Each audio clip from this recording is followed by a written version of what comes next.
ഭരണി നക്ഷത്രത്തിന്റെ അധിപന് ശുക്രനാണ്. മേടരാശിയിലായതുകൊണ്ട് രാശ്യാധിപന് ചൊവ്വയുമാണ്. ഭരണി നക്ഷത്രക്കാർക്ക് മേടം ജന്മരാശിയായതുകൊണ്ട് മേടം രാശിയുടെ അധിപനായ ചൊവ്വയുടെ പട്ടാള സ്വഭാവം മനസ്സിനും പെരുമാറ്റത്തിനും ഉണ്ടായിരിക്കും. നക്ഷത്രാധിപന് ശുക്രനായതുകൊണ്ട് ശരീരപ്രകൃതം സുന്ദരവും മൃദുലവും ശൃംഗാര പ്രധാനവുമായിരിക്കും. കാര്യങ്ങൾ പട്ടാളചിട്ടയിൽ ചെയ്തു തീർക്കാനുള്ള നിർബന്ധബുദ്ധിയും ദൃഢമായ വിശ്വാസവും എടുത്തുചാട്ടവും വികാരപരതയും ഇവരിൽ കാണും. ഇവർക്ക് നയമായും വിനയമായും പെരുമാറുക വിഷമമാണ്. സംസാരത്തിൽ ആജ്ഞാശക്തിയും പെരുമാറ്റത്തിൽ അധികാരപ്രൗഢിയും ഗാംഭീര്യവും പ്രതിഫലിക്കും. വലിയ അഭിമാനികളായതുകൊണ്ട് ആരുടെയും മുൻപേ തലകുനിക്കുകയോ ആർക്കും കീഴടങ്ങുകയോ ചെയ്യുകയില്ല. ഇത് അവർക്ക് മരണതുല്യമാണ്. അങ്ങനത്തെ കാര്യങ്ങളിൽ നിന്നും ഇവർ ദൂരെ മാറിക്കളയുന്നു. മറ്റുള്ളവരുടെ ഉപദേശം കേൾക്കുമെങ്കിലും സ്വന്തം അഭിപ്രായമനുസരിച്ച് പ്രവർത്തിക്കും. ജാതകത്തിൽ ചൊവ്വ ദുർബലനായിരുന്നാൽ വിപരീത അഭിപ്രായം പറയുന്നവരോട് അമർഷം രേഖപ്പെടുത്തും. ചിലപ്പോൾ ശകാരിക്കുകയും ചെയ്യും. എല്ലാ കാര്യത്തിലും ഇവർ മടിച്ചു നിൽക്കാതെ പ്രവർത്തിക്കുകയും മുന്നേറുകയും ചെയ്യും. പ്രവർത്തനത്തിൽ ഇവർ വലിയ ഉത്സാഹം കാണിക്കുന്നതുകൊണ്ട് പല പ്രവർത്തനങ്ങളിലും പരാജയപ്പെടേണ്ടി വരും. പക്ഷേ ഇവരുടെ ആദർശം പ്രവർത്തനവും ചെയ്യാതിരിക്കുന്നതിനേക്കാൾ ഭേദമാണ് എന്തെങ്കിലും പ്രവർത്തിക്കുന്നത് എന്നതുമാണ്. ഇവർ നിരാശരാകാതെ ശുഭാപ്തി വിശ്വാസികളായി പ്രവർത്തനം തുടരുന്നു. ഭരണി നക്ഷത്രക്കാര് പൊതുവെ സ്വാർത്ഥികളും സങ്കുചിത ഹൃദയരുമാണ്. ഏതു പ്രവർത്തനത്തിലും തനിക്ക് എന്തു നേട്ടം കിട്ടും എന്ന പ്രതീക്ഷയിലാണ് പ്രവർത്തിക്കുന്നത്. എല്ലായ്പ്പോഴും എന്തെങ്കിലും പ്രവർത്തനത്തിൽ ഏർപ്പെട്ടിരിക്കുന്ന ഇവർക്ക് മറ്റു പ്രവർത്തനങ്ങളെപ്പറ്റി ചിന്തിക്കുക വിഷമമാണ്. മറ്റുള്ളവർ പറഞ്ഞതും ചെയ്തതുമായ കാര്യങ്ങൾ നല്ല പോലെ ചെയ്യുമെങ്കിലും മൗലികമായി ഒന്നും ചെയ്യുകയില്ല. ഇവർക്ക് പുതുതായി ഒന്നും കണ്ടുപിടിക്കാൻ കഴിയുകയില്ല. ഉള്ളതിനെ പരിഷ്കരിച്ച് അവതരിപ്പിക്കും. ചൊവ്വയുടെ പ്രഭാവമുള്ളതു കാരണം പ്രവർത്തനങ്ങളിൽ വീണ്ടും വിചാരമില്ലാതെ ഏർപ്പെടുന്നു.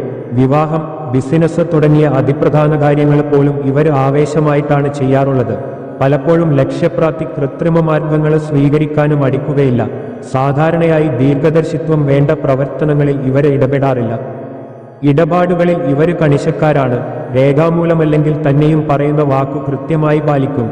കടം വാങ്ങിക്കുന്നതും മറ്റും കൃത്യമായി തന്നെ മടക്കി കൊടുക്കും. സാധാരണയായി നല്ല വാഗ്മികളാണ്. പ്രസൻപാടവവും അധ്യാപന വൈദഗ്ധ്യവും ഉണ്ടായിരിക്കും.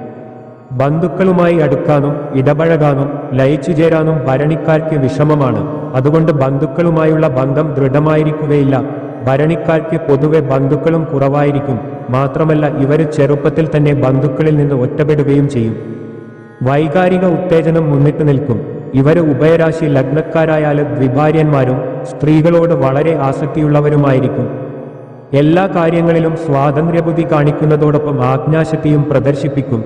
മത്സരവും തടസ്സവും എതിർപ്പുമില്ലാതെ ഇവർക്ക് ഒരു പ്രവർത്തനത്തിലും മുന്നോട്ടു പോകാൻ സാധിക്കുകയില്ല. പല കാര്യങ്ങളും കേസുകൊടുത്തു തന്നെ നേടേണ്ടി വരും. സർക്കാർ ആനുകൂല്യം കുറവായിരിക്കും. ഭരണി നക്ഷത്രക്കാരെ അനിഷ്ടചിന്തയും അജ്ഞാതഭയവും സദാ പിന്തുടർന്നുകൊണ്ടേയിരിക്കും. ഒന്നിനെപ്പറ്റിയും ഖേദിക്കാത്തവരാണെങ്കിലും നിസ്സാര പരാജയങ്ങളെപ്പറ്റിയും വൈഷമ്യങ്ങളെപ്പറ്റിയും ചിന്തിച്ച് വിഷമിക്കും. ചെറിയ വാക്കുതർക്കങ്ങൾ മതി ഇവരെ വ്യാകുലപ്പെടുത്താന്.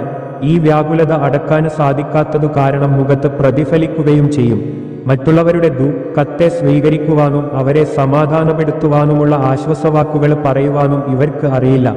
അതുപോലെ തന്നെ മറ്റുള്ളവർ തന്നെപ്പറ്റി എന്തു വിചാരിക്കും എന്ന ചിന്തയും ഇവരെ ശല്യപ്പെടുത്താറോ പ്രവർത്തനത്തിൽ നിന്നു പിന്തിരിപ്പിക്കാറോ ഇല്ല. ഭരണി നക്ഷത്രക്കാരുടെ ശരീരപ്രകൃതി വളരെ തടിച്ചതോ പൊക്കമുള്ളതോ ആയിരിക്കുകയില്ല. സാധാരണ പൊക്കം കുറഞ്ഞവരും ഇടത്തരം പൊക്കകാരുമയാണ് ഇവർ കാണപ്പെടുന്നത്. അല്പമായ തലമുടി, പ്രസന്നമുഖം, ചൈതന്യമുള്ള കണ്ണുകള്, സാമാന്യമായ ആരോഗ്യം ഇവരുടെ വിശേഷതയാണ്. വലിയ രോഗങ്ങൾ ഒന്നും ബാധിച്ചു കാണാറില്ല. ഭരണിക്ക് മേടം രാശിയുമായി ബന്ധമുള്ളതുകൊണ്ടും മേടം രാശി കാലാപുരുഷന്റെ ശിരസ്സായതുകൊണ്ടും മേടത്തിൽ പാപഗ്രഹങ്ങൾ നിന്നാലും ചൊവ്വ, ശുക്ര എന്നിവരെ രോഗസ്ഥാനത്തു നിന്നാലും ശിരോരോഗങ്ങൾ ഉണ്ടാകാം. അതുപോലെ വൃശ്ചികത്തിൽ പാപഗ്രഹങ്ങൾ നിന്നാൽ മൂത്രാശയ രോഗങ്ങൾ ഉണ്ടാകാൻ ഇടയുണ്ട്.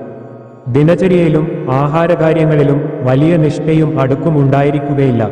ലഘുഭക്ഷണം കഴിക്കുന്ന ഇവർ ഭക്ഷിക്കാനു വേണ്ടി ജീവിക്കാതെ ജീവിക്കുന്നതിനു മാത്രം ഭക്ഷിക്കുന്നു. ആഹാരകാര്യങ്ങളിൽ വലിയ നിർബന്ധവും കാണിക്കാറില്ല. ഏതെങ്കിലും ഒരു കാര്യത്തെപ്പറ്റി കേട്ടാൽ ഉടനെ തന്നെ മറ്റു പലർക്കും തോന്നാത്ത ആശയങ്ങളും അർത്ഥങ്ങളും ഇവർക്ക് തോന്നുന്നു. മറ്റുള്ളവരുടെ കുറവുകളും തെറ്റുകളും കഴിവുകേടുകളും കണ്ടുപിടിക്കുവാനുള്ള കഴിവ് കാരണം ഇവർ നല്ല നിരൂപകരായിരിക്കും. വേണമെങ്കിലും വേണ്ടെങ്കിലും ഇവർ ചെറുതോ വലുതോ ആയ ഏതെങ്കിലും പ്രവൃത്തികൾ ചെയ്തുകൊണ്ടിരിക്കും. എല്ലാ രംഗത്തും ഉത്തരവാദിത്വത്തോടുകൂടി പ്രവർത്തിക്കുമെങ്കിലും ഒടുവിൽ ഇവര് മേലധികാരികളുടെയും സ്നേഹിതരുടെയും ശത്രുത്വത്തിന് പാത്രമാകുന്നു. ഇവർക്ക് മനസ്സിനെ നിയന്ത്രിക്കാനുള്ള കഴിവ് കുറവായിരിക്കും.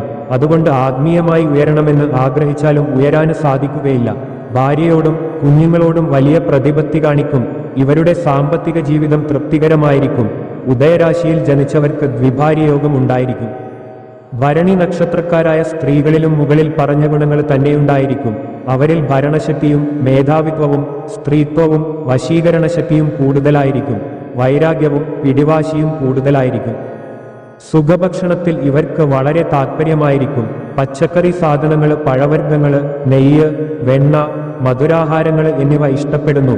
ദഹിക്കാന് പ്രയാസമുള്ള ആഹാരങ്ങൾ ഇവരെ ഇഷ്ടപ്പെടുന്നില്ല.